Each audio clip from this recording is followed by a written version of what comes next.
in a way so that we don't have gaps between each other.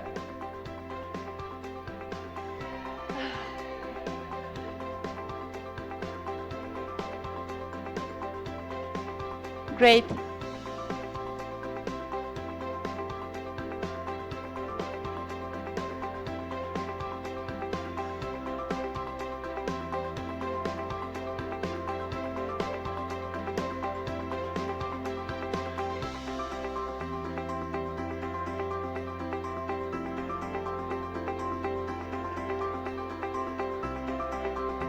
Okay, the stairs of the perfect size. We all fit in. Great. Okay, so now I will take some photos, and after I invite each of you to take the individual photo in front of this paper.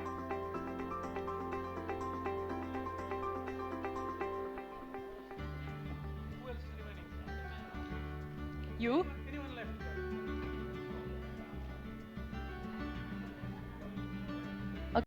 Okay.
Now I invite you for individual photo sessions, like maybe 7 minutes. We can make them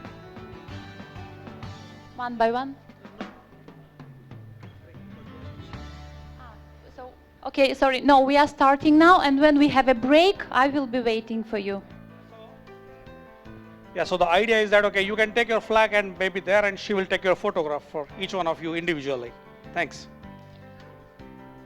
I offer that we bring from outside that banner from CC and maybe here. Yes. So before the break, I bring it. Please. Okay.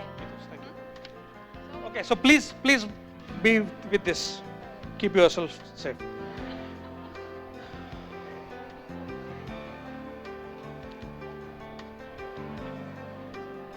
Keynote is worth it.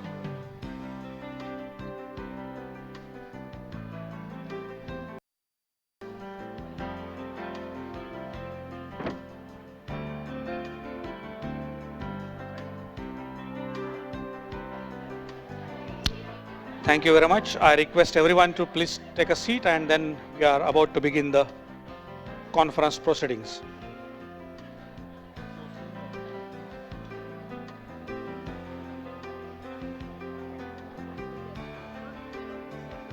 Yes, at 1:15, 1:10. So please.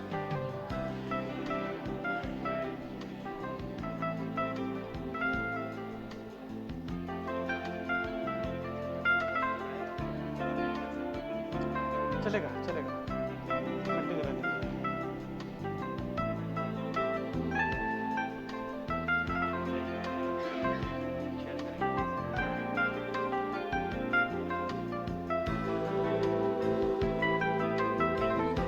yes.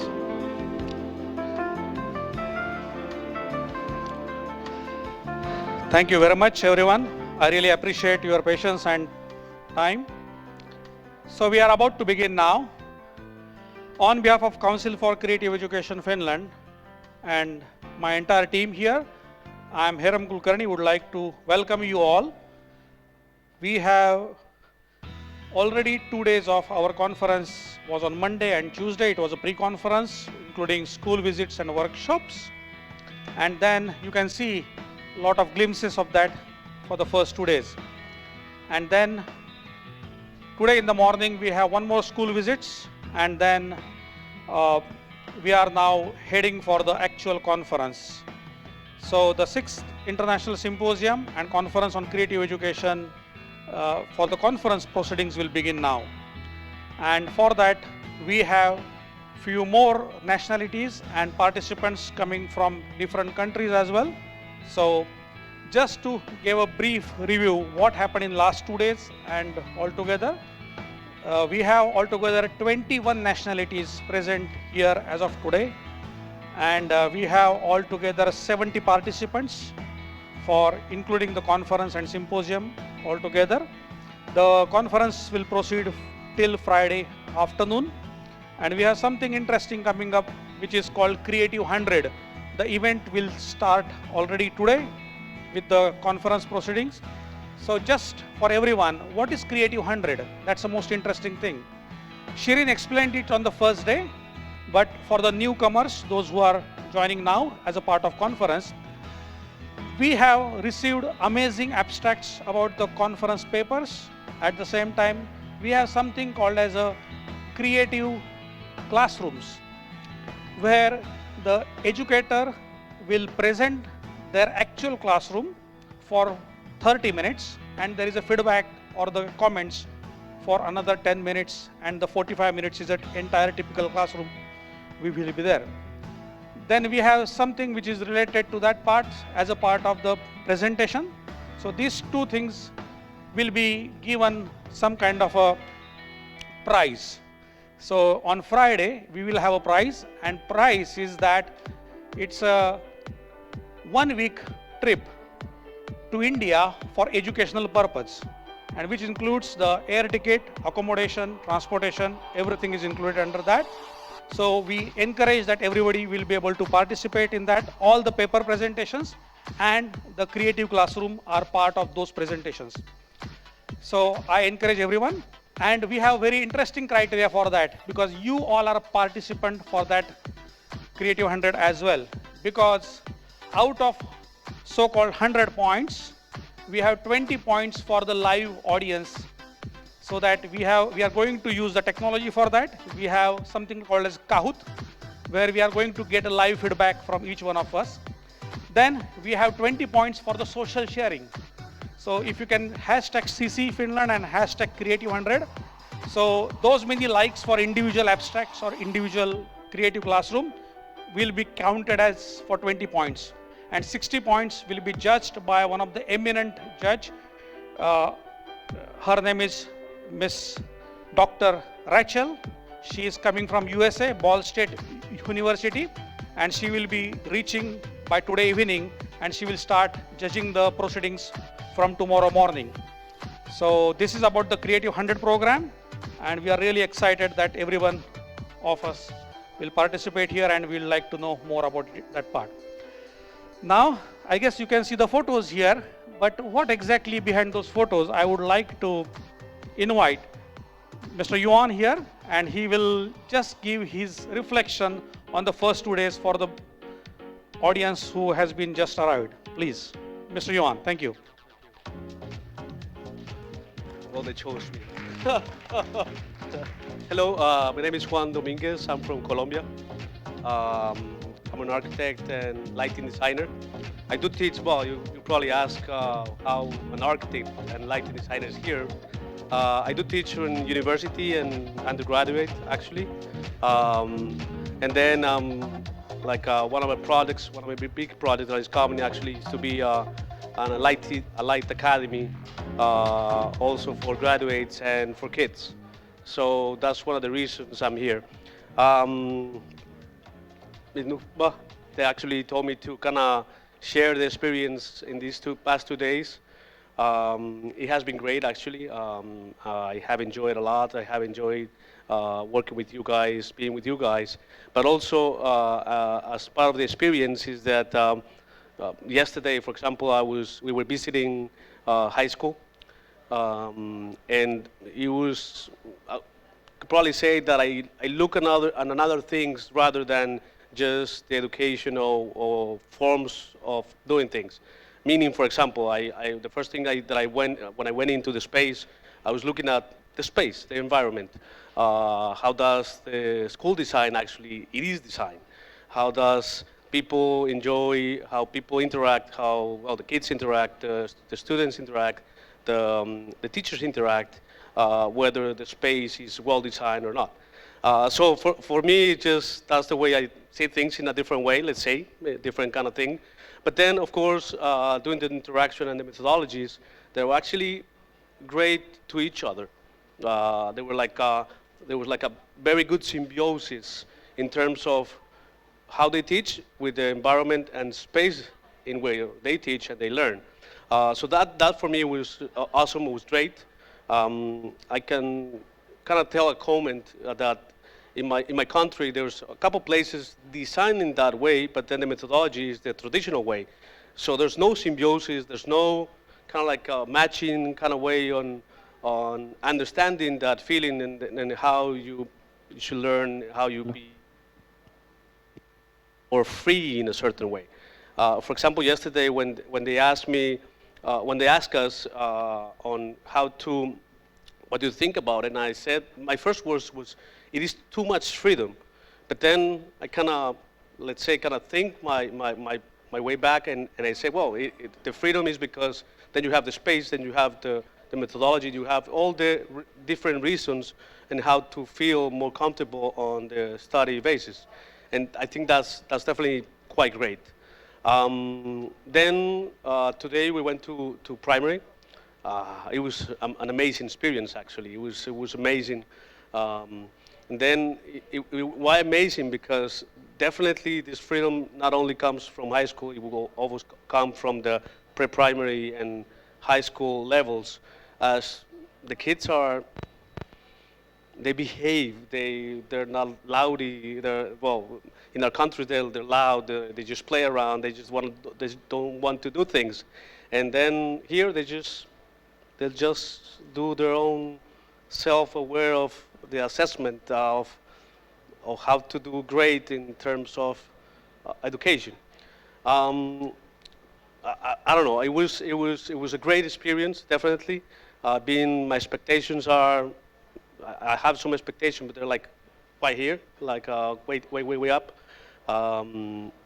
So I don't know. No, I think that's everything that I want to share, and it has been great, actually.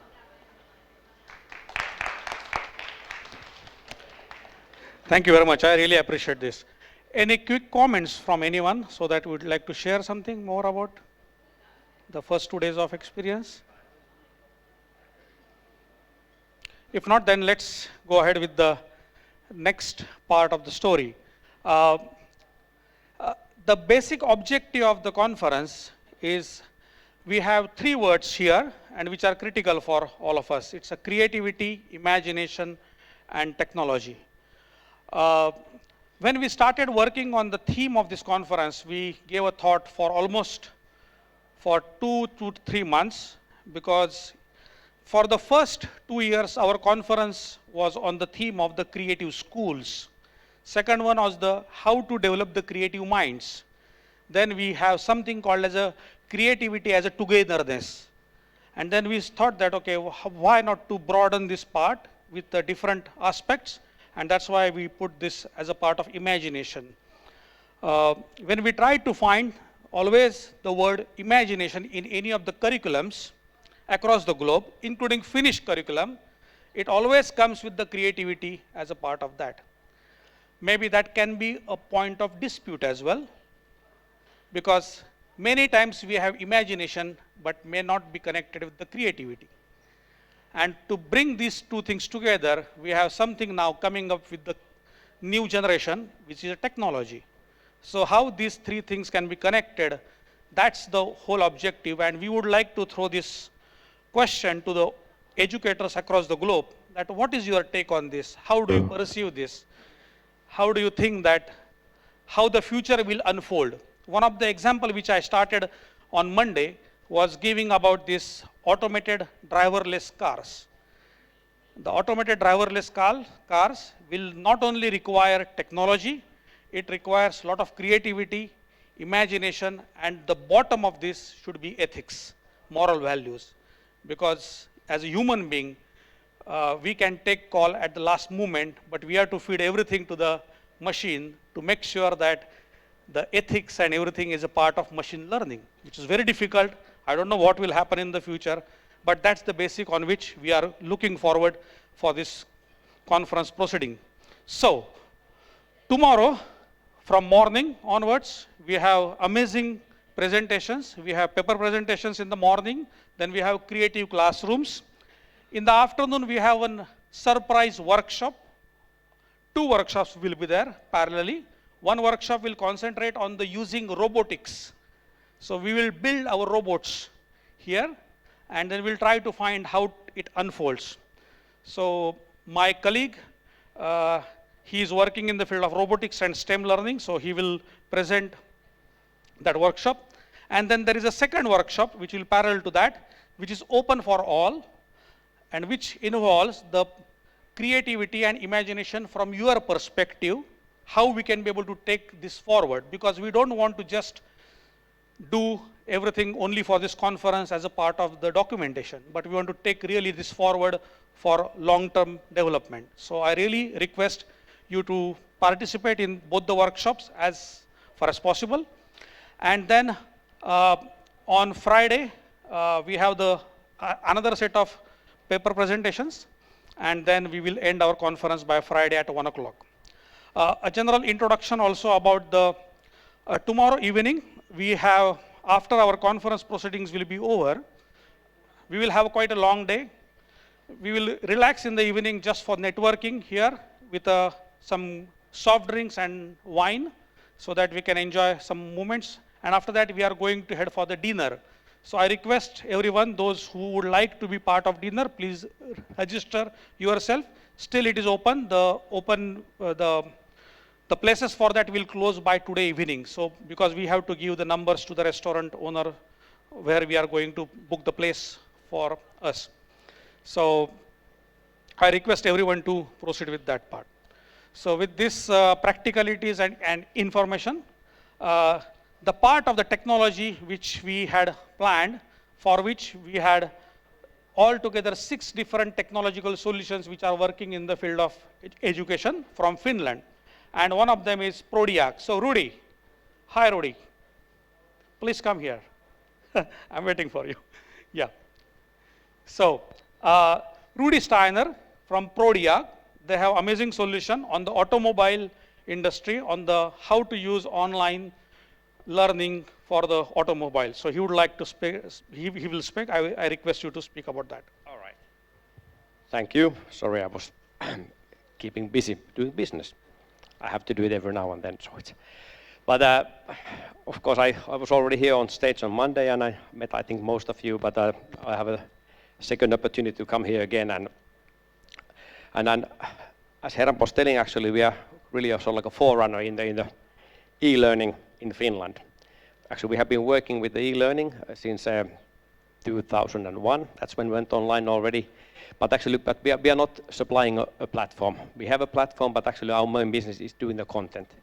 And the content what we do actually is for automotive and especially for the vocational sector. That means actually it's quite really a niche market that we work with. So it's we have about 98% of the schools in Finland using our system.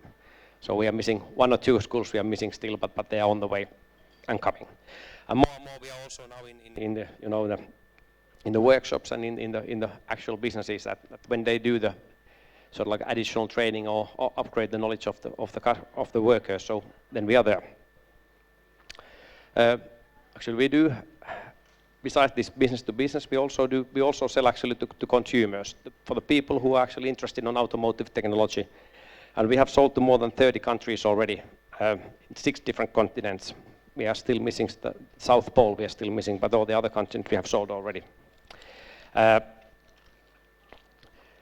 what we discussed today when we visited the vocational school in Tampere, so of course one thing what's quite typical in Finland is this way that not all the students, they follow the same rules, I would say this way. They don't have the same classes, but it really depends actually that the ones who are more advanced, they study more, and the ones who don't study that fast, they do more basic things. And that's actually exactly what we can do actually when the students are doing also learning by themselves. That means actually that if they get the basic how it's the level, they reach that one very fast, they can still go much further on learning by using our systems. That means that we not only give the basic knowledge, but also go a little bit deeper based on the student itself. And that's of course guided by the teachers themselves. I mean that if some students are really going faster, then more activities for the students. One thing actually what I think what teachers like the most is actually that we even have some exams ready-made on the system. That means actually the exam correction is automated. That means that they don't have to spend hours on the evenings and correcting the exams, but everything is done as it's done. But I think that's a short introduction of what we do, and if you're interested on the vocational e-learning, especially on automotive, please come and see, and I will show you a little bit more what we are doing. So thank you.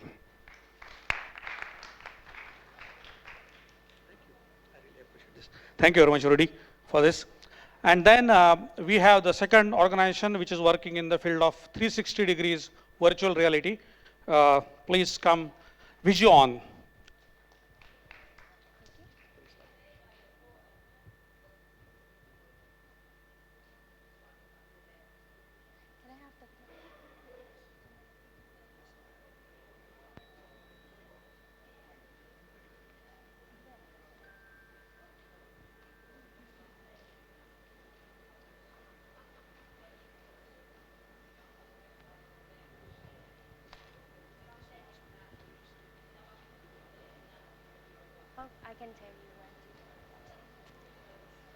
Good afternoon, everyone. So I was here on Monday, so I introduced a little bit about Vision already, but some of you were new here today, so I'm going to talk about our company again. So we have a special offer for everyone here today about 360 virtual reality, but before talking about that, we're going to talk about why we do what we do.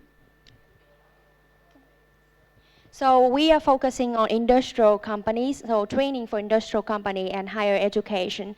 The problems start from industrial company that the products usually rolled out really slowly, and it's cost time and money for the company, especially also for employee trainings and onboarding process are often costly also because of the poor material and facility.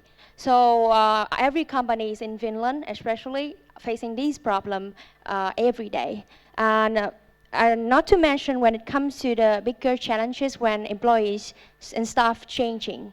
So Vision can help with this. And also we realize the potential to use these kinds of technology in education. So that's why we are focusing also on higher education.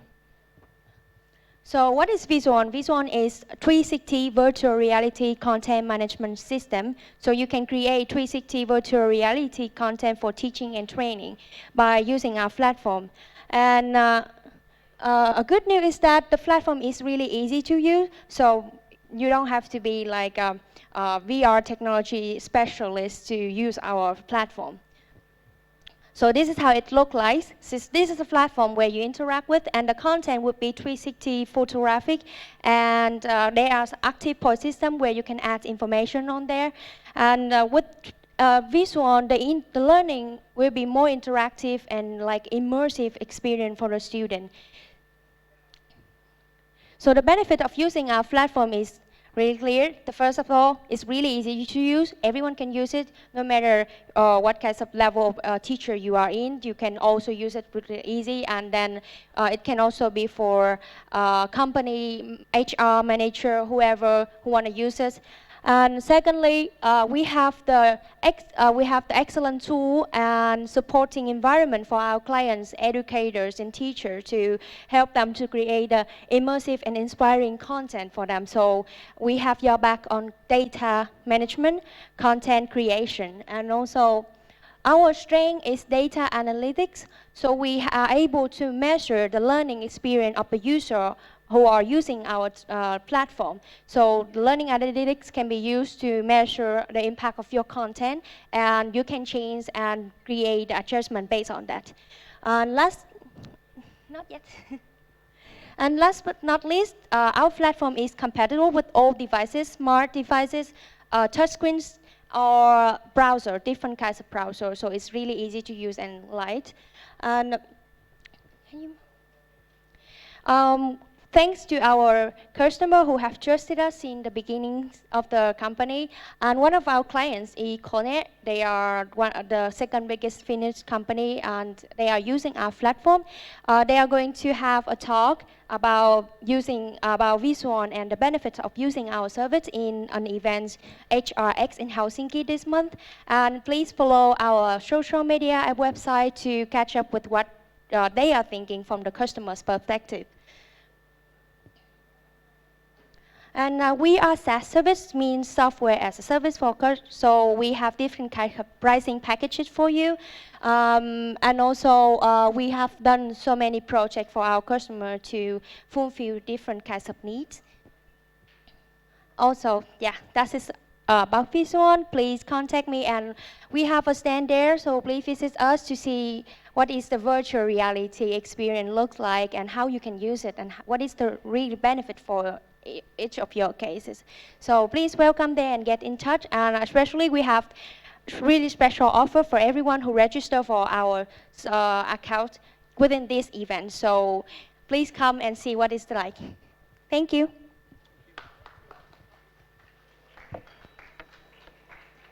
Yeah, one important announcement for tomorrow's paper presenters who are doing their paper presentation tomorrow morning.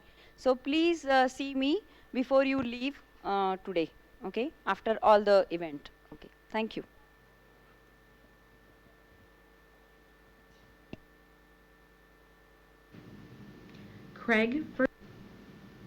Gadi Keller, internationally recognized and popular educator, lecturer, writer, and an expert consultant to public and private educational institutions.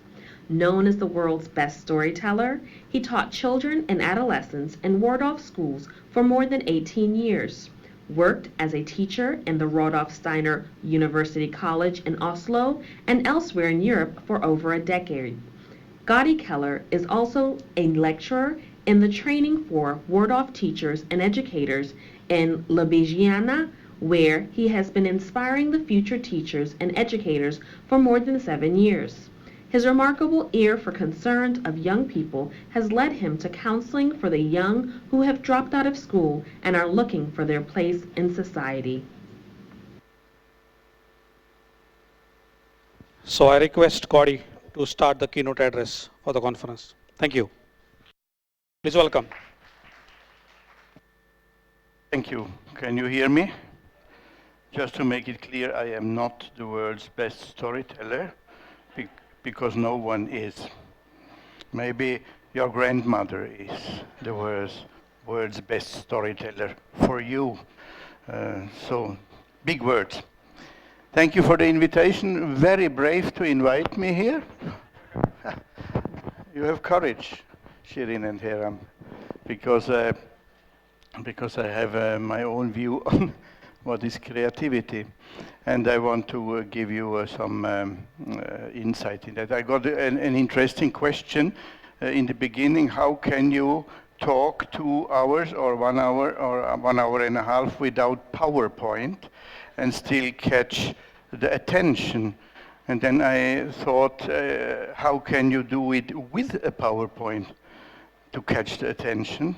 And I thought this is a nice, fine little opening to what I want to say, because when you do a PowerPoint, then the lecture is over. Have you ever thought about that? Because everything is already written, you can go home. You can just put it on and then you can go and have a cup of coffee. People are not stupid. They can read what is on the wall. So why shall I stand here and also read it? And in addition to that, stand with the back to you and talk this way. So, and it's an interesting opening when I have to talk about creativity. The interesting thing that for me that I was invited once more is that last time I opened with quite a provocation. I said, I have the feeling that you have no idea what creativity is. And that I'm still invited after that is quite nice. And why did I say that? Well, creativity is something completely different. We normally think it is an ornament. It is a nice way to do it. It is a little bit beautiful or a little bit funny. But in fact, creativity is a kind of anarchistic quality. Creativity is the openness to come up with something which is not expected and maybe will not be accepted either. That is creativity. I would like to talk a little bit about creativity in the connection with the school, because Finland is a wonderful country when it comes to the school, because they somehow manage to be on top of some lists and they do nothing which is demanded to do on that list. Somehow it's for me fascinating that they do that, and I'm very happy for that.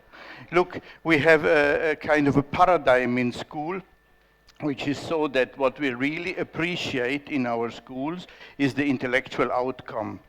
And it's because this is the only aspect of school we really can measure. We can measure the products of our knowledge, of what we have learned in a cognitive way. We can measure that. That is the poorest and least interesting part of the school. And this is the only thing we can somehow bring up to the statistics. In fact, it is so that we first look for this intellectual outcome, then is it okay with the sound?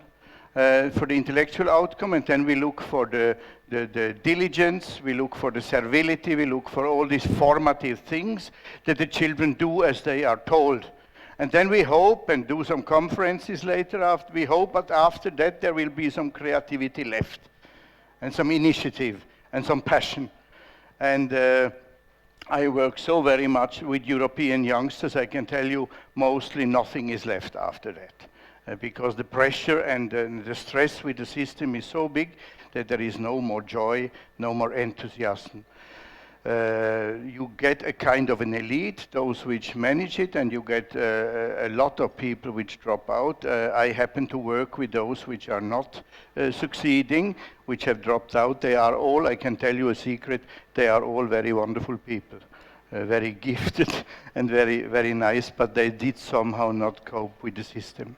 What I want to give you today is that I think there is a need to change this paradigm, that the school has to start with the passion, with the fascination, with the joy and with the beauty, and then you catch the children, and then you open up for energies which make it possible to learn at all.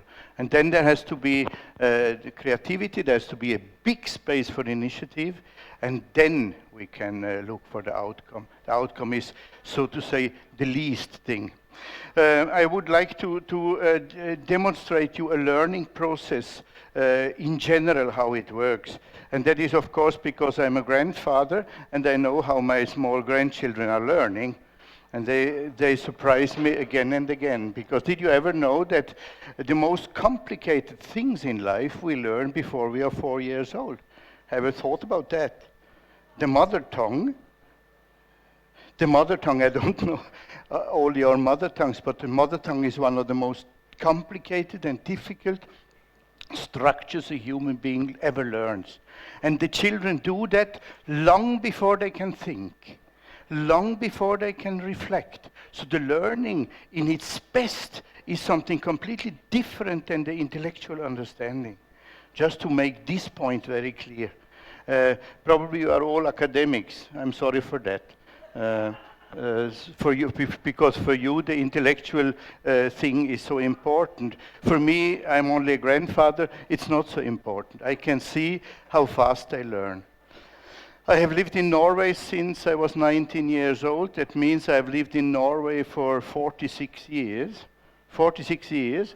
I'm quite good in Norwegian, I can tell you. You can ask me something. I do lectures, most lectures, I write books in Norwegian. I'm very good in Norwegian. And still, every time I have a lecture in Norwegian, see in the eyes of the Norwegian audience that they look at me and they think, Saudi Arabia or something. Where does that man come from? I will never be good enough to speak Norwegian as well as my 4-year-old grandchild does after 4 years. That should be a reminder. How do they learn? And that is not intellectual learning. It has a completely different capacity. And in fact, it is so with every learning. It starts with, and now I have a problem because the English language has only one word for two different things. The word experience, which you use, has two meanings. The one is the experience as a sensation, something in the moment. You experience a big thing, and the other meaning of the word is experience as a long time activity that you get experienced through the year. Do you understand? Do you catch the difference? If someone talks German, Erleben und Erfahrung. Erlebnis und Erfahrung. Probably no one speaks German. That's not. But in your language, maybe some of you have two different words for that. It starts with the sensation. I would like to give you a little picture, a little story. I do biology. That is one of my things which I teach around is biology. And I will tell you why I'm interested in biology. Do you want to hear the story? I was 6 years old. 6 years old. And at that time I had a god, a private god. It was my older brother. If you have a 3-year older brother in the age of 6, then it's your god. You understand that? So everything he said was the law. And I admired him without any limit. And one day this brother said to me, Godi, he said, circus is in town. Circus, you know what that is? Circus. Huh? Circus is in town. And I said, yeah, circus. And I had no idea what it was, because I never heard that before. But it was my big brother who said it, and I believed him. And I saw the enthusiasm. I saw the enthusiasm in his eyes. That was the fundament for my learning. As the children learn through the enthusiasm of their teacher, just to say that in the very beginning. And then he said one more thing. He said, they have elephants. Now, for you, this is not a sensation, but I have never seen an elephant. Elephants. And I have seen an elephant. I have to be honest, I've seen an elephant on a picture, and the picture was that big. And there was only the elephant and nothing background, so I had nothing to compare to. You understand? So I had no idea it's an elephant. What is an elephant? How big is that? And then he said, let's go. And then we were running 3 kilometers to the railway station. And there the circus had these wagons, these painted with the clowns on and all that. Maybe you have seen that. And then we were standing, a lot of children behind a rope, a thin little rope, not at all safe. There was this rope. And then the attention, something will happen, and I had no idea. In front of us, 15 meters away, was this railway train, the wagon, and in front of the wagon was the first African man I saw in my life. And he was dark, and I've never seen that before. So the fascination, and this African man, he had a kind of uniform, a fantasy uniform on it, and he became an incredible figure in my early life, this powerful man, because he had a little stick, and with his stick he could control what would happen afterwards. Huh? And then the door opened. This is already not true. It was the wall which disappeared. There was a wall. It was not a door. It was enormous. And then the first thing which came was not the picture of this animal. The first thing which came was a tsunami of a smell. Yeah? The heavy smell of elephant shit over my head. And I was catched by that moment. Also this, dear friends, is learning. This has to do with the strong touch by something in the world. And then it started to move. Something incredible. Okay. And when this animal came out of the wagon, I was ready to run to the end of Mongolia. I was so scared, but then I saw my big brother, and he was calm. And when he can stay calm, I can stay calm. Yeah? And then this animal came closer to us and closer. And then my brother, the god, the hero, he took up a little nut. He took up a little nut, and he gave that to the elephant. And I saw this meeting of the trunk of the elephant and my you know where I have seen it later? If someone of you have been in Rome is the 16th chapel, and there I looked up and there I saw the painting of Michelangelo. And there I saw it again, the second time. The first time was my brother and the elephant. The creation almost touched the God. You understand what I mean? It has this dimension, that's why I compare it with such a big painter. It has this mythical, this magical dimension when you meet a miracle in the world.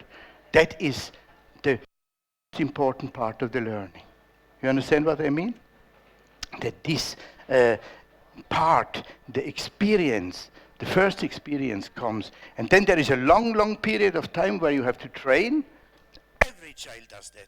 You never have to ask children to train unless it is terribly boring, and then you have to force them to train. But if they are catched, then they do it. I have this youngest grandson, his name is Jonathan, and I hold him at the fingers here, and then he climbs up. You know the game. He climbs up and then he rolls over. You know that? What is the first thing he says when he has done it? You know it. He says, again. He could also say, in an adult way, I have to practice. Yeah? He could say that learning is to do it again. Every child does that. You don't have to tell them. You know, it is there.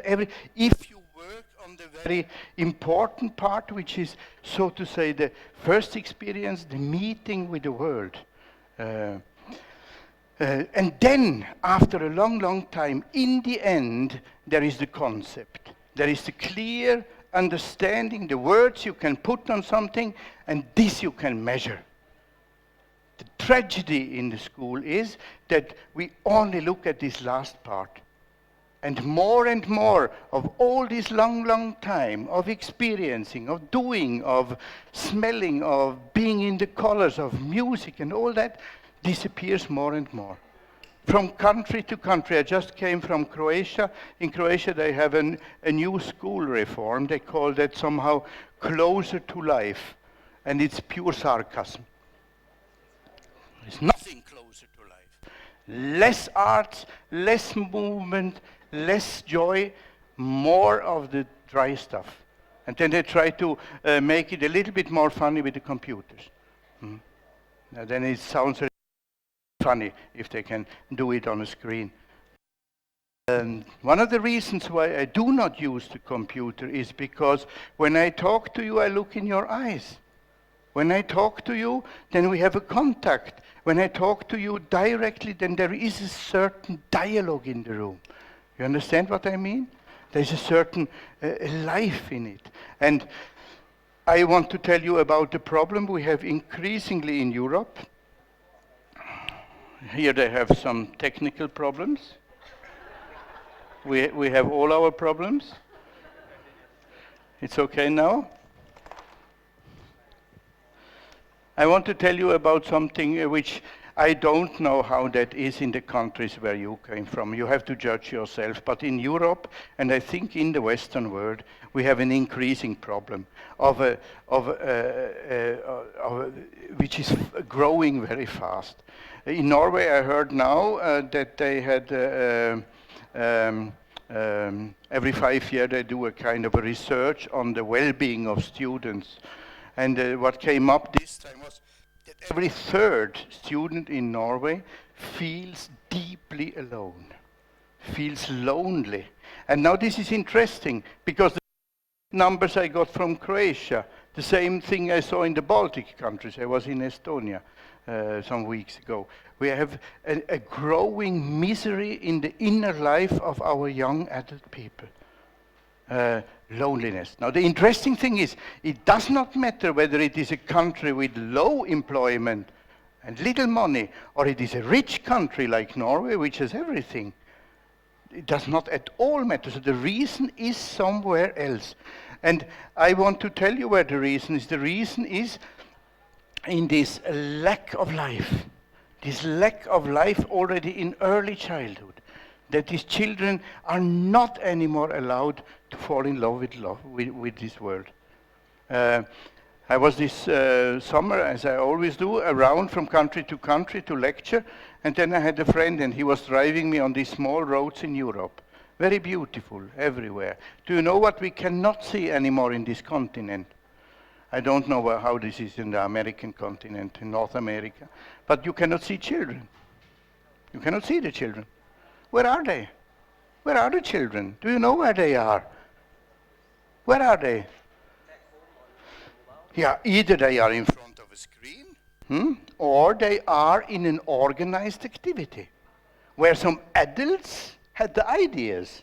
You understand? When it comes to the loneliness, I do not know what is worse, the organized activity or the computer screen. You know? Both have the problem that they are not doing what small children shall do, and that is to play freely. In the free play, the child does everything needed. The free play means that the child does research. I will show you a little example now. Can I have this chair? Heram Kulkarni, my good friend, please come here. We will use him for an experiment. Please. And one more, maybe a woman, so we are fair. A woman wants to come. Is there someone which won't come for free? You can come. We will laugh of you, of course. It is not so funny, but maybe it is. Listen now, look now what they are doing. I give them 2 minutes. You sit over there. And now they shall not have contact with each other. This is not natural. Children would do that. Now I decide that these are 2 children. And I say to them just one thing. I say, play. And the toy you have is the chair you are sitting on. And you are not playing together. So I ask you to play. Please, play. The chair is your tool. Not together, I said. How many times shall I say that?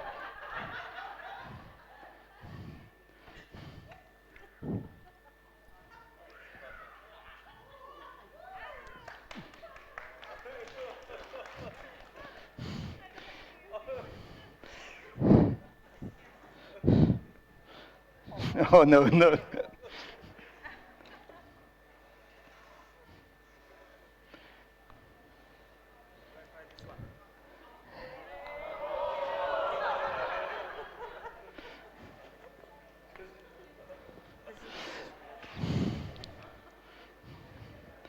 Super. I thank you very much. It was very embarrassing for you, very funny for us. Please. So, what did they do? Can we make a summary of what they did now? What did they do? Yeah, the first thing, precisely the first thing they do is to do anything else than what the chair is made for. Huh? They immediately go out over a border. They do research. Every child does that almost all the time. if they have the opportunity to do it, you know, then they do research. They find out how the world is. And there is no minister of education which have ever told them what to do. They have done that since the first day. You understand? This is full of creativity, full of initiative, full of research. They gather experiences so they know how the world works. It is this arena which today in Europe is about to disappear, to be quite honest. I don't know how it is in America. Or maybe it's all over. How is it in Singapore? The same. How is it in India? Are children wild? Or are they organized? And this is a deep, deep tragedy. And when this is my skepsis when I come to such a conference like yours, then I think, well, it's very nice if adult people want to be creative. But children have to be it. And then that's something different. They have to do something you have not planned. Something which is, and mostly it is about to let them be in peace. Give them spaces where they can live, where they can fall in love with the forest, where they can fall in love with the creek, where they can do all these things, where they can experience their own body, where they can experience what is possible, where they can do criminal things like children always had done. To try, how far can I go with the neighbor until he explodes? How far can I go? To find this border, to go out of it. It is most of all, which I wanted to tell you today, that somehow it is needed to go a completely different way. What does that mean for the school? That means for the school that we have somehow to build a strong opposition against all the systems which try all the time to measure everything.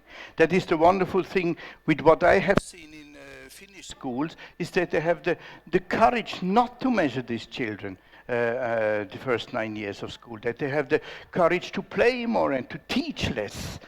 You understand? So somehow it is an oppositional movement we have to create.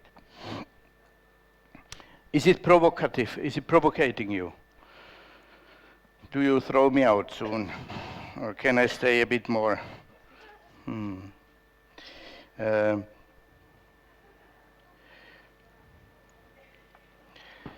What you have to do, what you can do, what you should use your time to, is to educate yourself. What you shall do is somehow to build up your own creativity.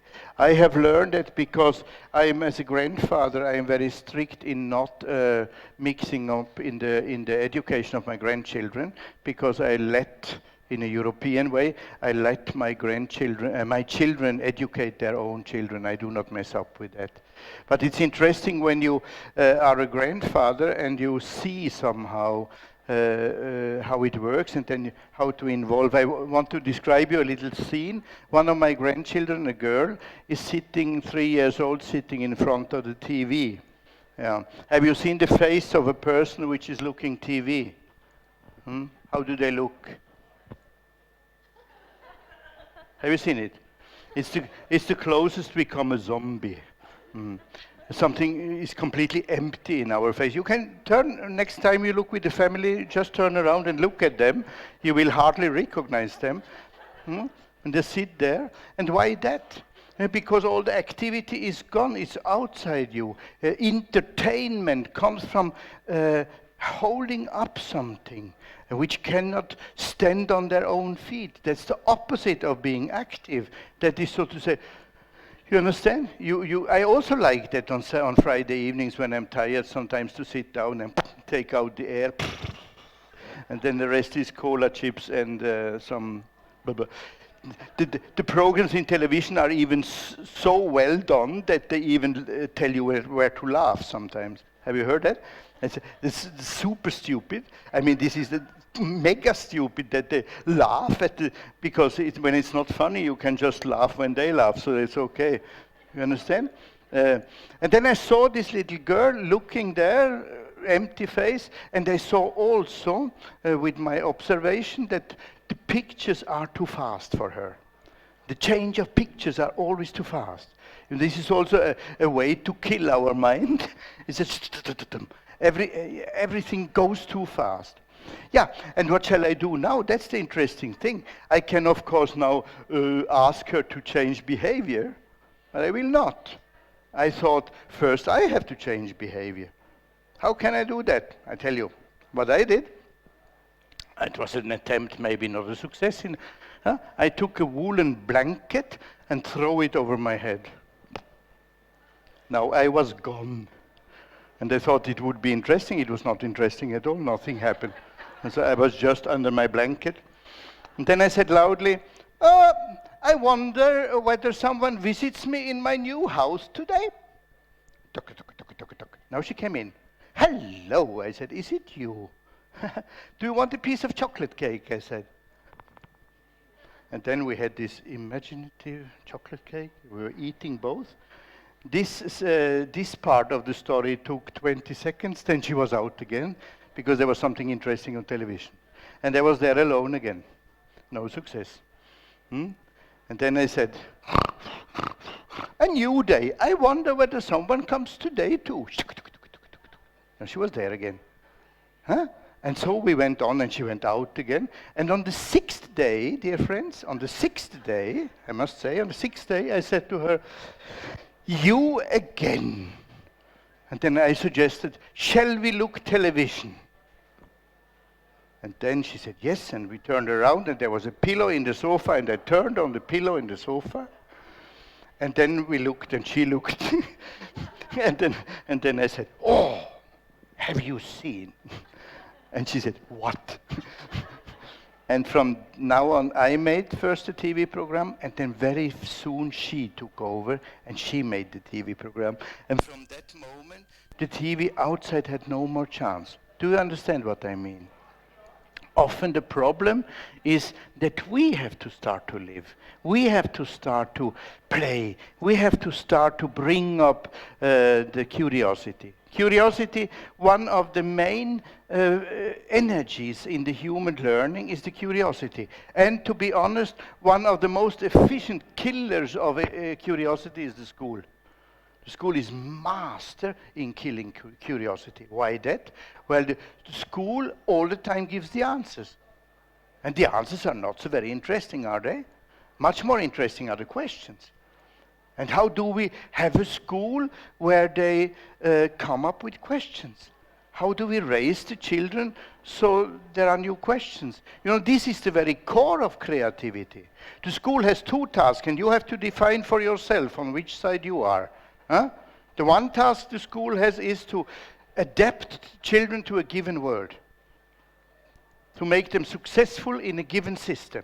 That is one task of the school. The other task of the school is to enable the children to change that world, to come up with something new. Last summer I was invited with Hiram, I was in India. Was it last summer or summer before? Boy, I get old. Last summer, 2 years ago. Last summer. And it fascinated me very, very much when I came to that country, that this country is so totally different. And I had the curiosity, does this country come up with something which we have not seen yet? Or are they just also running after the same Western systems? Are you in your countries doing the same? Or is it possible that there comes up something new? I made a new subject when I work with youngsters. It's a subject, I'm very proud that I made a subject. I don't know anyone else who made a subject, but I invented a subject.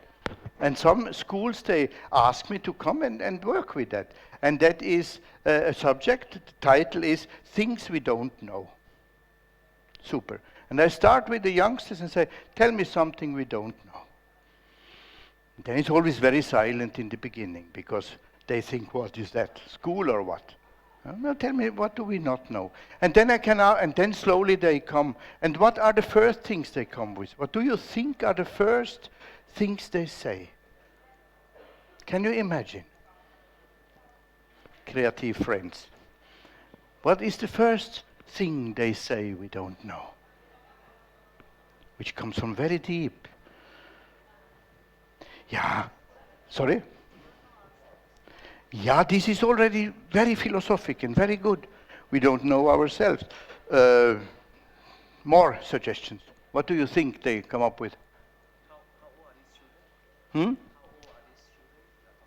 They are 13, 14, 15, 16, it depends, around their puberty, around puberty. What do you think they say?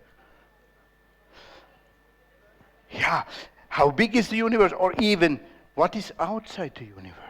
That question comes. Other questions which come, which are the very big questions. Is there a life after death? It comes. Or the question, why am I here? The question, which I had some youngsters which said to me, wouldn't the world be better off without me? Am I needed? Is it necessary that I'm here? You know, when you first open up this little door, then incredible things come up. And when they ask me, of course, what comes after death, then I cannot say, talk like a priest, because I don't know that. I'm not a priest. I'm a teacher. I'm not saying, something. No. I say, what a good question. And I know no person which doesn't live with that question, with this enormous, big question. Can we approach it together, I say? Can we come a bit closer? What do we know? What do we know about that? And then we go the steps which I can stand for. The first important thing is, though, to take them serious on that. That we are not just doing a school like a joke or like a part of a system. We do it because we want to develop as human beings. And then I say, let's look at the life of a plant. It's very strange. First we have the seed. Is the seed alive? Is the seed living? Super. I have one no. Is there an opposition to him? Is the seed living or is it dead? Yeah, is it? I mean, you can store it in ice or in a dry sand in the desert for 3,000 years or 4,000 years, and it doesn't. Nothing happens. So is it? We start immediately with this mystery, and then you have a period of growth. That is not only so in the plant; it is so in all our human life. We have a strong period of growth, and then we are very happy. With our children, this happens the first 2 years of their life, for sure. There is every week you can tell mother-in-law or whoever something new. The first smile. She raised her head. She was sitting alone. She walks on two feet. You understand what I mean? And we have this happiness. Also, in the life of the plant, we have this joy when it grows. And then it is over. At a certain point, it is over, and this is so in all life. It comes to stagnation. When it comes to a plant, we are not worried, because we have seen so many. We know that when they have a knot, something comes out of it.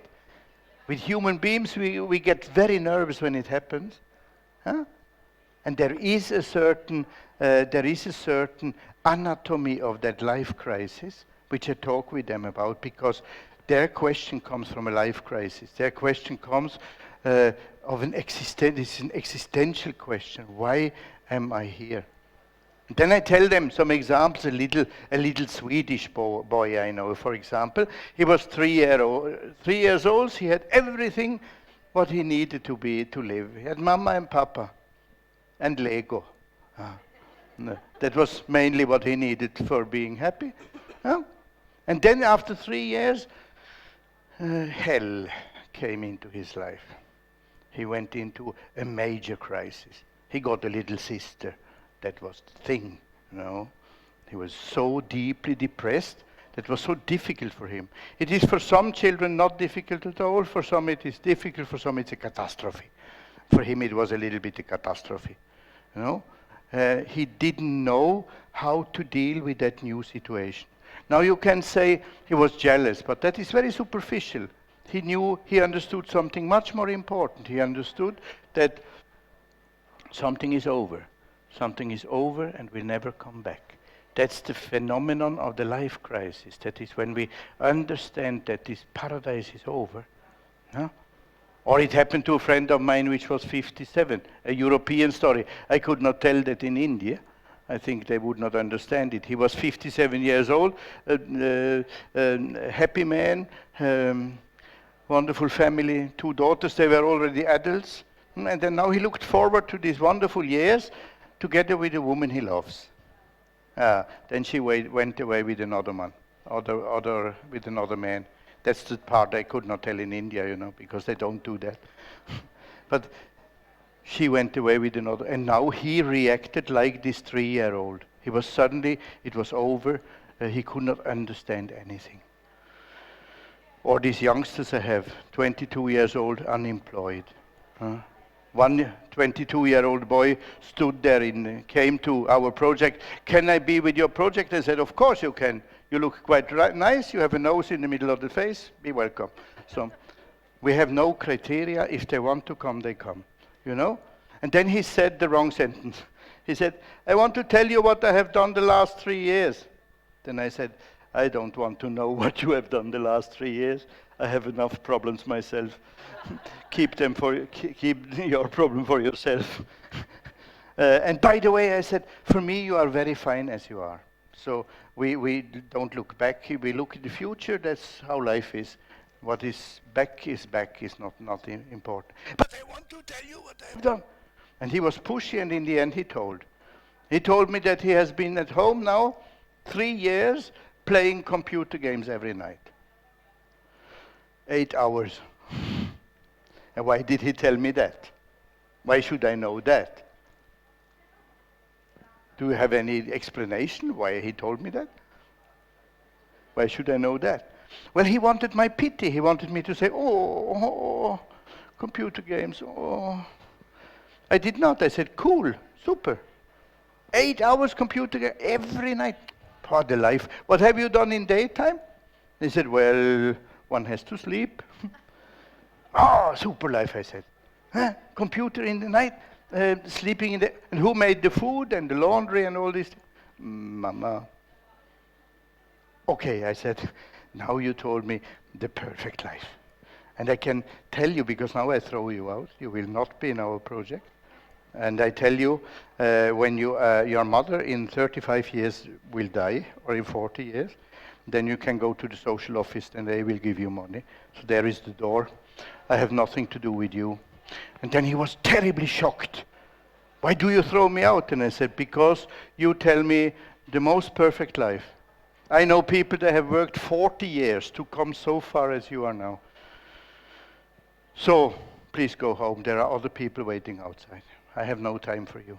And then he was almost crying. He said, but I want to go here. Then I said, but then you have to give me at least one good reason. And then he looked at me and he said, a very strong sentence, he said, because now it is so that if I look in the mirror, I have to throw up. I'm sick of myself. I cannot stand myself anymore. I know I have to change. This is very interesting, a very interesting description of a life crisis. And when he said that, then I looked in his eyes for a long time and I said, be very welcome in our project. You can come. You know, the life crisis, dear friends, I said to the youngsters when they talk about the death, the life crisis has an anatomy. It is told in a fairy tale which I want to give you, so if when you have forgotten everything I have said today, maybe the fairy tale stays. For the fairy tales have the tendency to stay for 3,000 years. So that's a very good thing. They are from the time before we have written words. They are universal. They exist in every culture on that earth. And I tell these youngsters, in that age, I tell them something about it. I say, once upon a time there was a king and he had a youngest daughter. And the youngest daughter was endlessly happy. She was so happy that she was playing with a golden ball from morning to evening. And so far is everything well. But the story starts the day when she loses the ball. The golden ball falls into a well, deep into a well, and she understands it will never come back. And she sits on a stone and she cries because she does not know where to go. And now we recognize the little boy or the 57-year-old man or these youngsters, because this is what happens to us again and again, that something dies, something is over. And then the fairy tale continues. Out of the well comes something completely unexpected. Out of the well comes a frog. Now a toad, ugly, slimy, stinking, this kind of animal. So to say, the opposite of the life of this princess. And the toad says, "Shall I help you?" And she thinks, "You cannot help me." And then he says, "I can bring you back the golden ball." Nostalgia. In every life crisis comes this moment of nostalgia, this moment where we try to escape. And she says, yeah, do that. And she does not listen to the price. And the price is that the toad says, "But then I will stay in your life, and I will eat from your plate, and I will sleep in your bed." She doesn't want to hear that. Huh? And when I'm so far in my story, everyone listens. Everyone listens, whether they are 25-year-old criminals or 8-year-old children or old people. You understand? Because this is about our life. This is about this connection which we need. And she says, yes, and I can tell you an example. There was once upon a time, many years ago, a brother came with a young man to my house in Norway. And the young man was 19 years old. And the brother said, "Can he stay in your house for half a year?" And I understood this is not a question, so he lived in my house. And now this young man, a 19-year-old man, has been on heroin for 3 years. He was highly on drugs. And also when he lived in my house, somehow he got heroin. I could not, so I have nothing to tell about him because we have almost no contact, except of one night. One night, he could not sleep and I could not sleep. Then I said to him, "I make a cup of coffee, come." And he came, and we were sitting together. And then I said to him, "Can you tell me one thing? Can you tell me, what's the kick when you take heroin the first time? What happens?" "I will never dare to do that. So tell me, what happens?" And then he woke up, and he said very strange sentences. He said, "Godi, you have never heard music? I have heard music. You have never seen a color? I have seen colors." And then I understood what he talks about. He talked about the golden ball he has lost. And then the toad came to him and had the name heroin and said, "I can give you back everything." And he said, yes. And he did not listen to the price. You understand what I tried to tell? We have this period of escapes where the children, or we in our own lives also as adults, do not want to face life. Yeah, and we have a lot of possibilities today. For some children, the screen is that way. Do you have other ways how we can escape modern people? Give me examples. I mentioned the heroin. Other ways to do?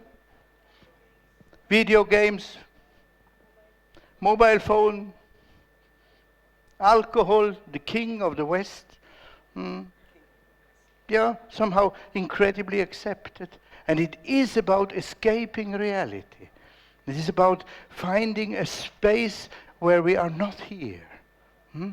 And so on, we could mention a lot. I would like to show you how the fairy tale tells the end of the life crisis. The end of the life crisis is as sure as the beginning for most of us. And that is when the princess in the evening has to go to bed, she takes the blanket up here, because she already knows what comes. And then this slimy bastard comes into the bedroom. And we know what he wants. Nothing to discuss. But the interesting thing is now she turns the story. Instead of running away from her problems all the time, she turns 180 degrees. And she goes right to the problem. She grabs that animal and she throws it to the wall and kills it. And in that very moment, you take action in your own life. In that very moment, the problem turns into a possibility. That is the change in the symbolism, the change from the frog to the prince. That what has been a problem in one moment becomes suddenly a possibility. Can you understand? That is in the end. So I tell the youngsters a story about the death. The death in our life, when something dies, and every time it seems to be the beginning of something new. Maybe this is an approach. I can tell you what happened with the little boy, which got the little sister. It took some months, maybe a year or so, until he suddenly understood that the little sister is not him, she is a possibility. I don't have to kill her, she can be my slave. Yeah, super. The interesting thing, at that moment we already understood that she will never be his slave. She is much stronger than him because she had such a tough teacher, you know. And the friend of mine, 57 years old, what do you think happened to him? Fantasy. What happened to him? Huh? Yeah, he met a new woman, a younger one, a little bit more fresh than the old. Huh? And he was so incredibly happy, he did not know what to do. And then I went out with him, having a beer, and then I said to him, now I can see how happy you are. Could you now do something? What? Could you now write a letter to your ex-wife? And write to her, thank you very much. It was very difficult what you did to me, but look at me now. You understand my point?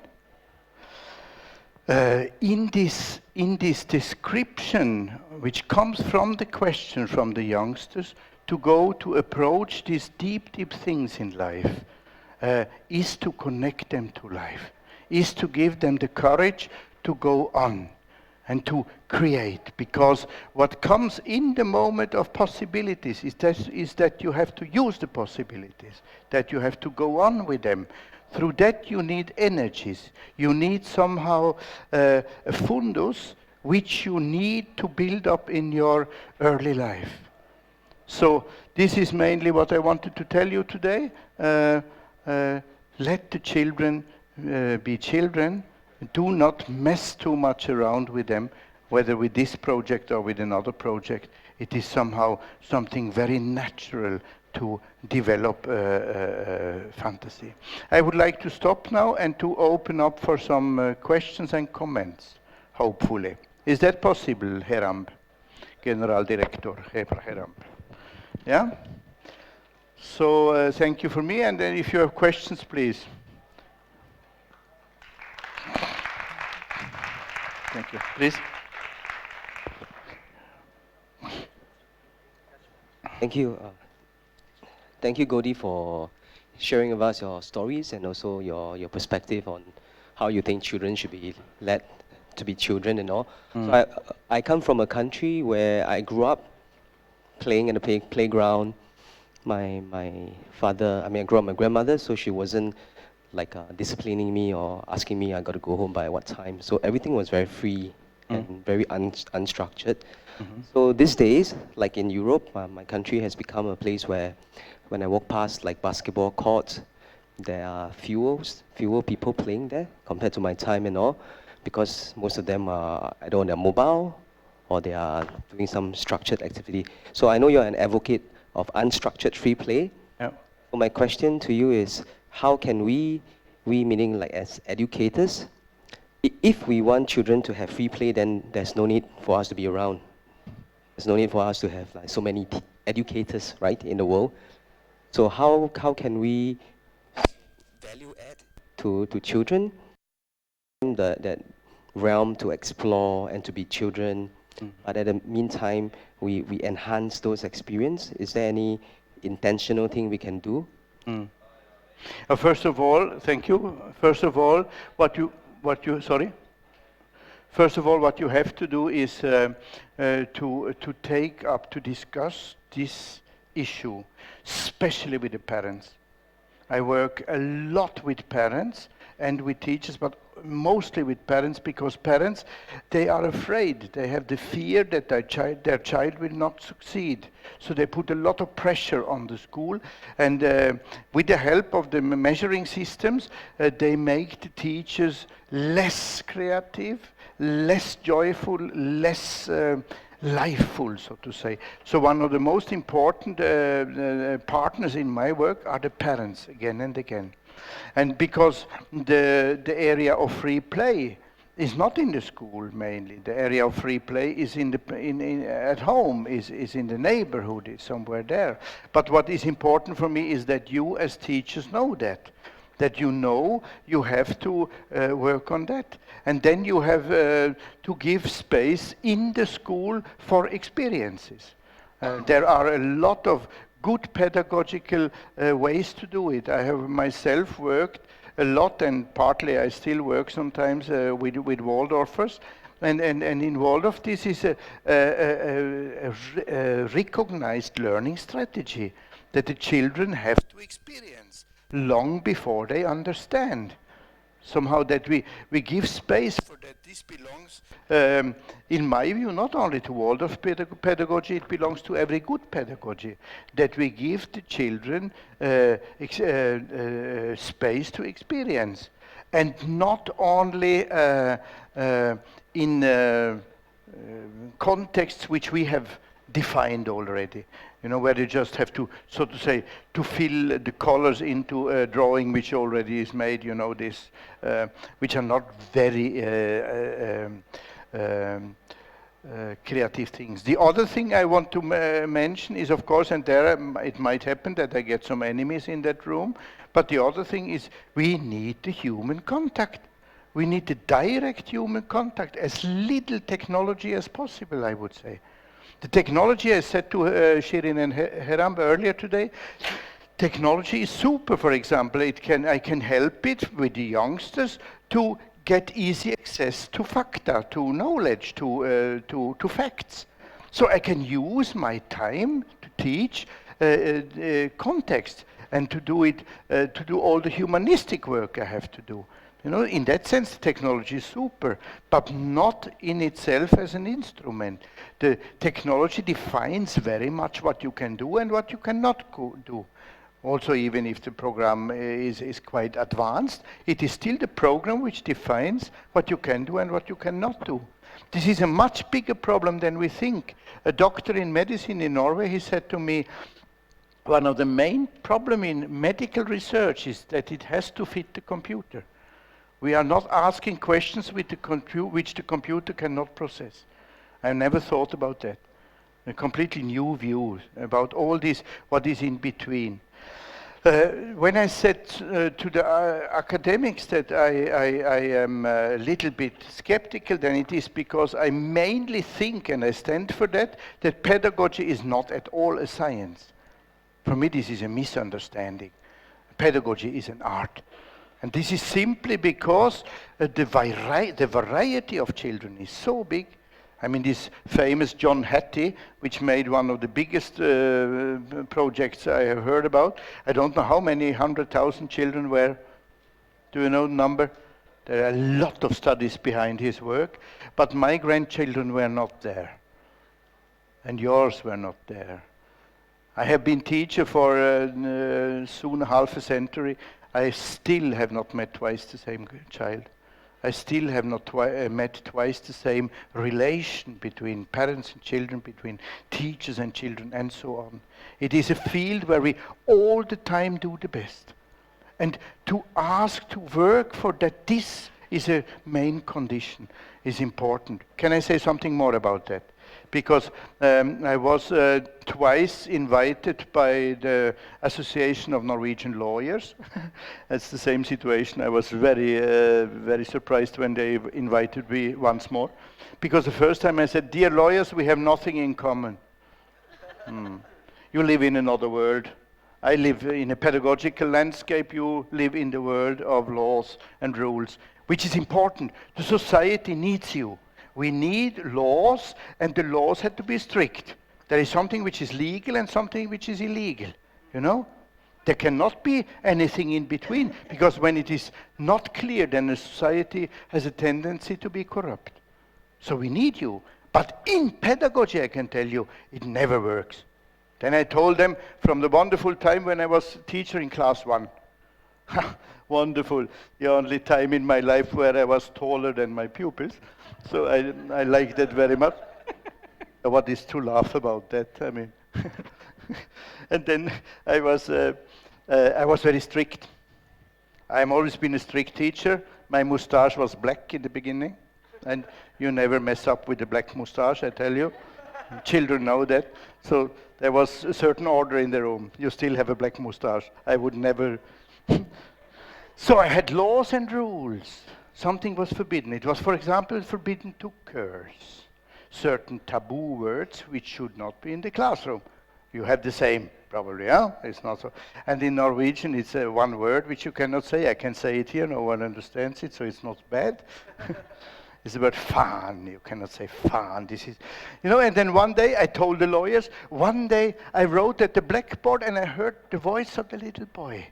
Fan! In the classroom. And my heart jumped of joy. Aye, aye, aye. And every other teacher would have felt the same. Not because it is right to do it, but because he did it just now, you know?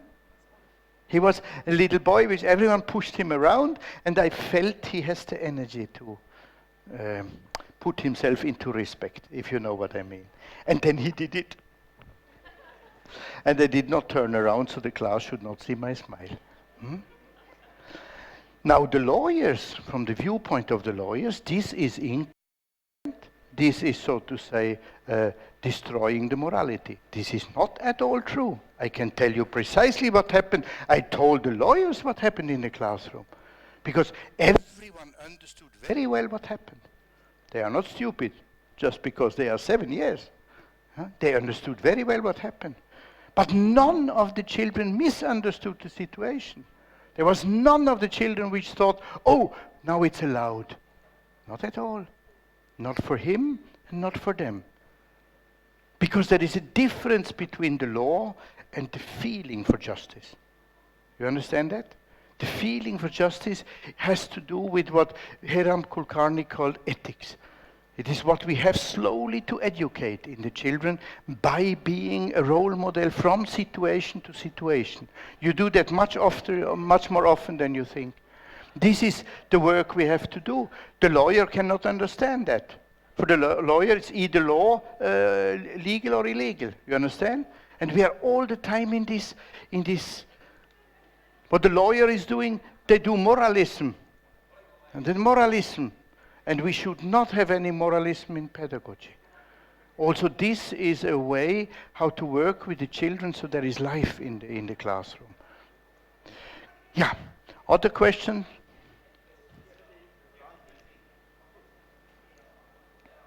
Yesterday, we were all thinking that... Wow, is that the microphone? I never stop learning. Sorry. Yesterday. We were all heard of a concept that if you measure something, more of that will come. Yeah. Give an incentive if you measure something, that will propel people to perform better. How does it go with this kind of a answer? Now we are all measuring everything. We think that we are incentivizing them to do better and better. So structured, then may not work out. It's the last sentence once more, please. It will be a structured exercise. Yeah. Structured, again, we are killing their innovation. Again, we are all this. How do we reconcile this? Imagine if we could start to appreciate other things in the classroom. Imagine if we could appreciate questions. Imagine if we could appreciate crazy answers. Answers I never thought about. Wow. You know, you told me something about Stanford University. What was that today? Take this. Yeah, okay. We talked in the morning about this movie called 21. So, have you seen this movie called 21?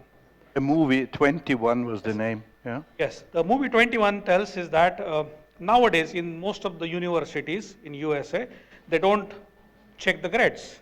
Yep. So they are looking for the grades as just as an entry point, but after that they look at what can you tell exciting about your life. And that movie is a true movie, and the hero of that is a young boy of 17, 18 years old, and he starts the story like this, that when I was 14 years old, I started gambling, and I started gambling with such a way that I tricked the system, and so that I used to do a lot of millions or billions of dollars of work with the help of my professor. And professor was a mathematic wizard. He was also a mathematic wizard, and then they tricked the thing to get money, and then entire FBI and everything was behind him. Now, and then I lost all the money, and then because I did all this thing to generate my admission for the next course. Now, are you excited to take me? And they said, yes, we are excited, and we admit you. That was the It means the school is asking not for your grades, but the school is asking, tell me something which can excite me. Tell me something which is out of the box. That is interesting for us, because then the question comes, how shall we work with the children so they develop these abilities? So that's very interesting, you know. So yeah, the measuring system has a certain tendency to kill the processes, because then we teach for the test, you know, the problem. I've seen some schools which use 19 to 20 hours a week to either prepare a child for a test, do the test, or evaluate it. That means where is the place to wonder? Where is the place to fascinate? Where is the place to dance, to experience this world? In a way, when you all the time work, and I have seen youngsters which are 20 years old, in Norway, for example, a girl, 20 years old, she comes to this project because she considers herself to be a dropout. And I said, what's your problem? And then she said, I have always been very good in school. I've always done what they asked me to do. I had good grades and everything. And when I was 19 and I came out of school, then she says, life slapped me in my face. Then I said, tell more, what do you mean? And she said, I suddenly felt I know nothing about living. I know nothing about to deal. I lived on the illusion, if I always do what Mama, Papa, or the teacher says, then I will have a happy life. And suddenly I understood there is maybe something else. Then I said, I find that very interesting. Tell me a little bit more. Then she said, I have the feeling that I am running to a railway station and the train is already gone. Then I said to her, listen to me, wisdom from an old man. You are probably sitting in the first class in that very train, because you have already understood something which is incredibly important. This is another aspect, dear teachers. Do we prepare the children for the tests, or do we prepare them for life? How can we educate the child so she can deal with her life crisis in the age of 43? How can we prepare them for that? That would be a pedagogical question, not how can they succeed in the next exam, in the next test. Thank you very much. Other questions? I don't know my time, dear friend. I have time? Yeah. You have to throw your thing again. Your answer is about appreciation, but measurement and appreciation cannot go practically. I appreciate the child well, but number of children are there. As a teacher, I have to measure. Yes. Yes. And you can do a lot by appreciating the child, although the measurements are not good, although the results are not good. This is a super example. I say, very often I say that the system is given. I mean, I am not arrogant. I will not change the system from today to tomorrow. But the system is not meeting a child. The system is not educating. The system is not raising a child. This is, and hopefully will stay, a human thing. So what we talk about is culture. And culture is not something different than the system. culture is what you say, if I have the wisdom to appreciate the child, I know you have a fight with your mathematics. It doesn't matter. I know many people which had a good life without mathematics. Maybe you are one of them. If you feel that deep in your heart that you, so to say, can appreciate the child as it is, then the child will also be easier able to deal with the challenges which comes with the difficult things. Very good.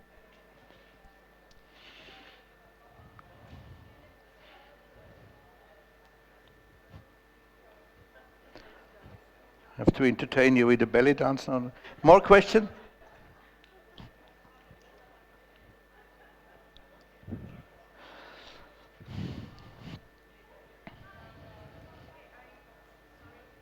Yeah, please, there is catch box.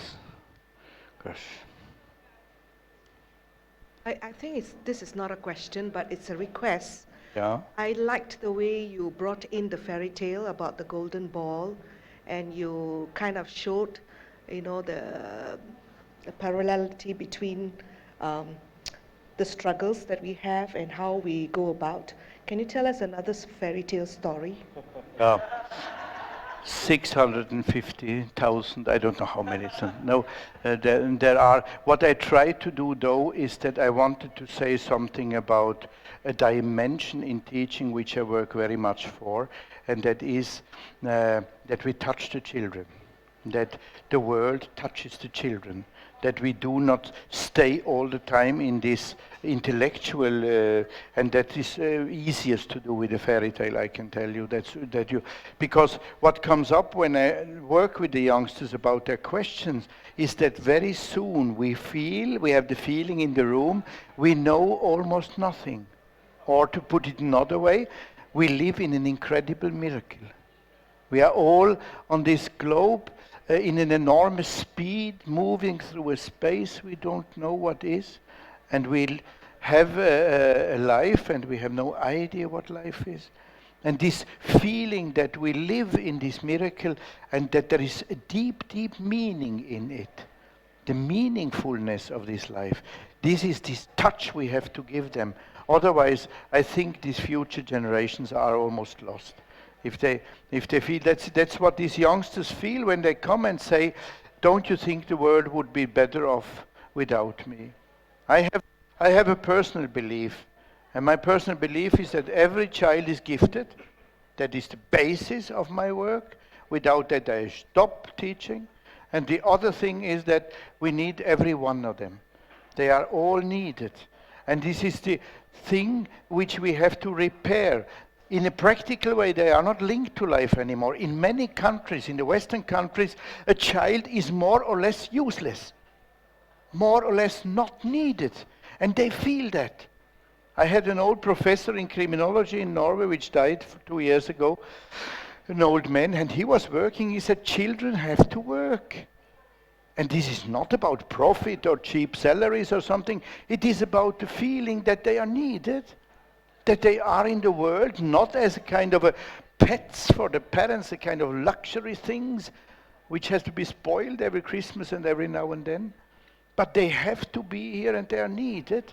And if you see children feeling that they can do something which is useful, it's already very, very good. For many, many children, this is not the case. Then we have to link them to the world in another way. The fairy tales are interesting because they link the children into much more than the moment. No? If you have heard children when they talk to the grandparents, they often have one question.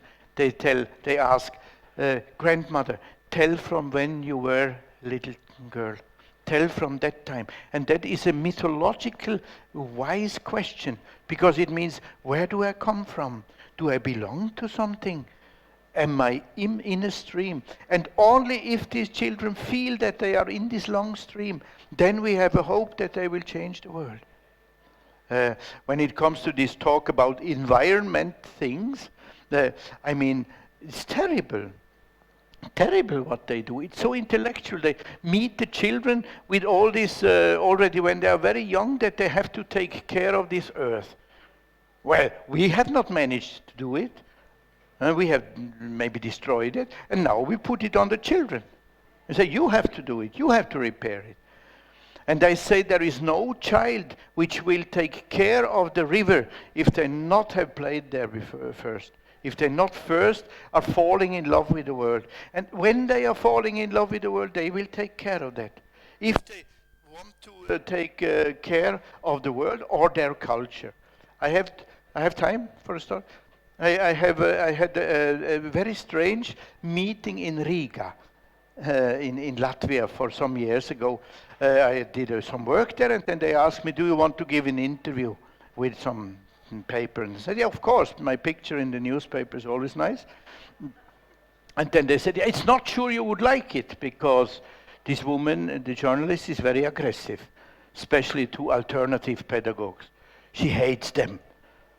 Do you still want to give the interview? And I said, yeah, picture in the newspaper, you have to pay a price. So that's how it is. Then this woman, I'm joking, this woman came, and then she was, what do you say, this movement. Before we started, she said, I have only one question. How can Waldorf give better results? Then I said, what do you mean, better results? Do you mean marks? Yes, of course. Then I said, and I shocked her a little bit, said, why on earth would you wish that? Don't you know what happens with the youngsters in Latvia which have the best marks? Do I come from another country and tell you that? I can tell you what they are doing, in case you have forgotten it. They all leave the country. We have this phenomenon in Europe that many of these Eastern European countries, they lose a lot of youngsters because they go to the West. And those which go first are those with the best mark. Isn't it fascinating? I come to Latvia. This is a country which is about to die out because people are going away. I was the week before in a northern Latvian school. They had 1986, the headmaster told me, 1986 they had 350 pupils. Now they had, when I was there, they had less than 80. So where are they? They're all gone. So you, I said to the journalist, now you ask me, how can Waldorf help you to get rid of the youngsters? Is that your question? And then she was silent. And I said, I have a question for you, or for you, which are in the room here. What do we have to do with the children so they want to stay? Then I said, I give you the answer because you don't know that. I know it. They have to fall in love with the nature around the place where they live. They have to sing the songs of your language. They have to hear the stories of your culture. They have to deeply get emotionally connected to that world where they come from. And then they maybe will stay.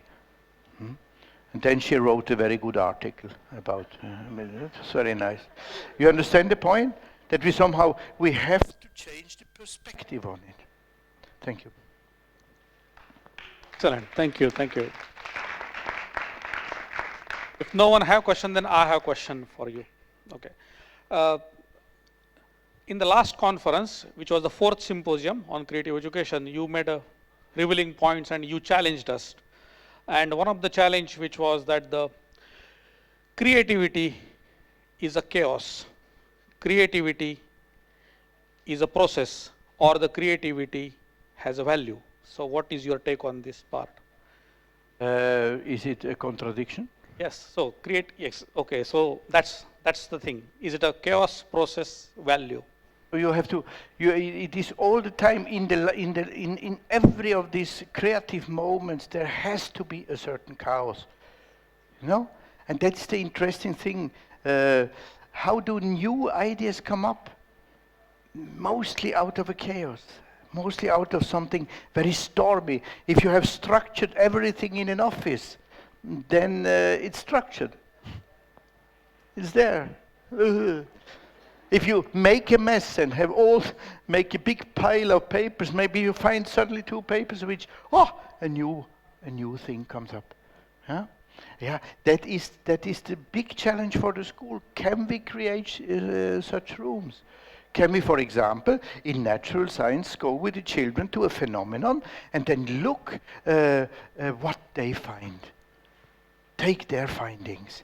And not all the time look what is written in the textbook and what is the correct answers, but to go some other ways. When they do it, it has always a special life. I was once, it was not even deliberate, it happened in a class where in Norway I was teaching, and then we were working with the children about grammar, and we have something which is called infinitive. Does everyone know what an infinitive is? I don't know whether this is applicable to all languages. It is the ground form of a verb. To go, to sleep, that's an infinitive. And then I didn't remember, in a moment I was teaching, I didn't remember the word infinitive. And I asked the class, what is it? What is it? And then a girl said, the original. It's the original. She made up a word. And we used that word for 2 years. 2 years we called it original. Because it came from a child. It came out of my inner chaos, I did not know. These wonderful moments when you don't know, and then somehow you can see, then something happens in the room. As to give one example, I don't know whether you were thinking of another example too. We were talking a little bit, but yeah, I think that to have this also needs a space, and I know this is almost hopeless when I look in your faces that you will say this will never work. But I cannot say anything else. We have to find these spaces where the children can be wild, where life can be raw, where they can, yeah. Yeah. You can. Here it is. So you use 3 words. Is it a chaos? Is it a process? Or it's a value. So my understanding is creativity is a chaotic process to create a value. It's all 3 together. Give me 5 young men. Someone is able to say it.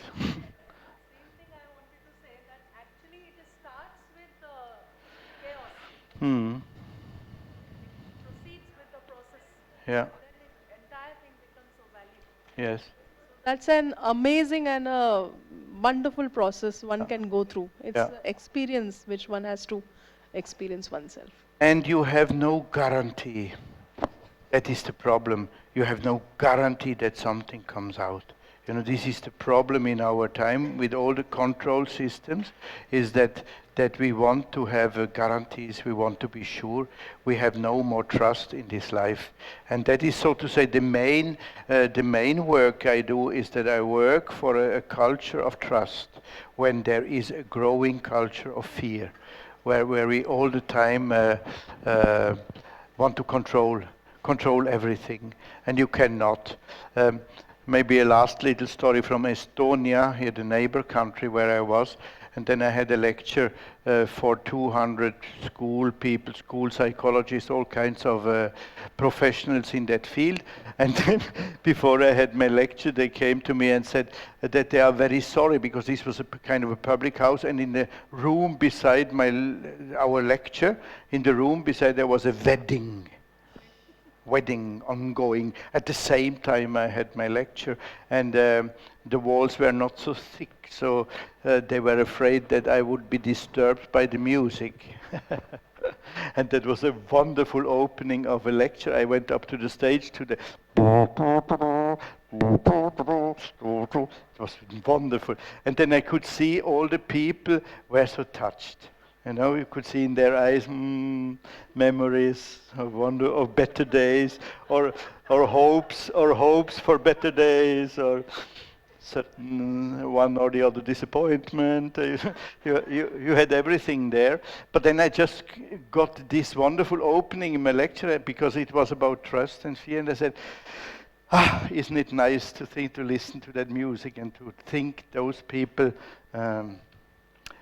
say something, promise each other, I don't know what. And then I said, but you know, I have to say, I have seen the statistics in Estonia, and more than 50% of the marriages will not last. So can we do something for them so it will last?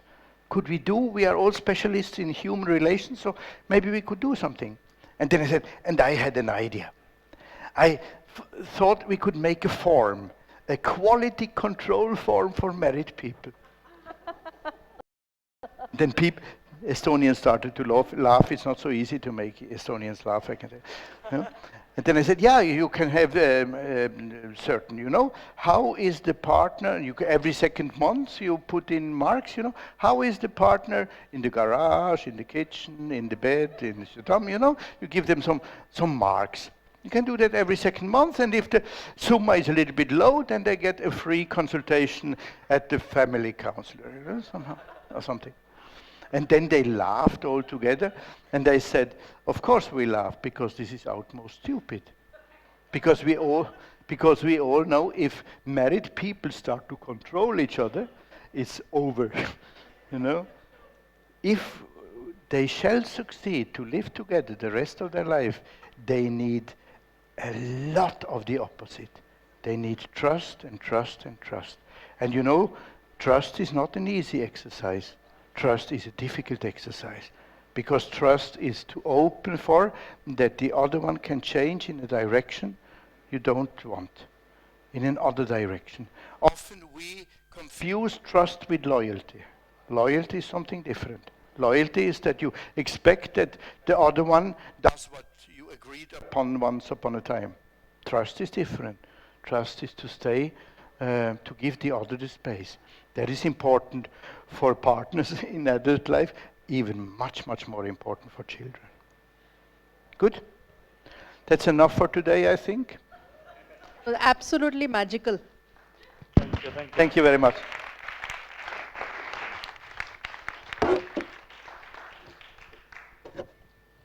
So thanks a lot, Godi. It was wonderful to have you here. It's great. Maybe I will put my experience in nutshell, because I had a great opportunity to work with Godi for more than 20 days on a tour to India, and we conducted a lot of, I guess many of you are the witness for that, and we conducted a lot of workshops, and we do a lot of collaboration together, and it was really great. And not only in the workshop, and it was before the workshop and after the workshop, the reflections what he had about India, about creativity, about everything was phenomenal for me, and it was a great experience. And you asked the first question that, okay, you have daring of calling, means we have daring of calling you again and again. So it's not daring, it's our privilege to have you here, and you challenge us, and you are very much a part of this process to make this a process for long term. Just as a part of the future announcements, maybe we will try to find more opportunities to work together in this part in the next summer, most possibly, and we will have some great experiences together in different parts of the world. On behalf of my entire team, and you are also part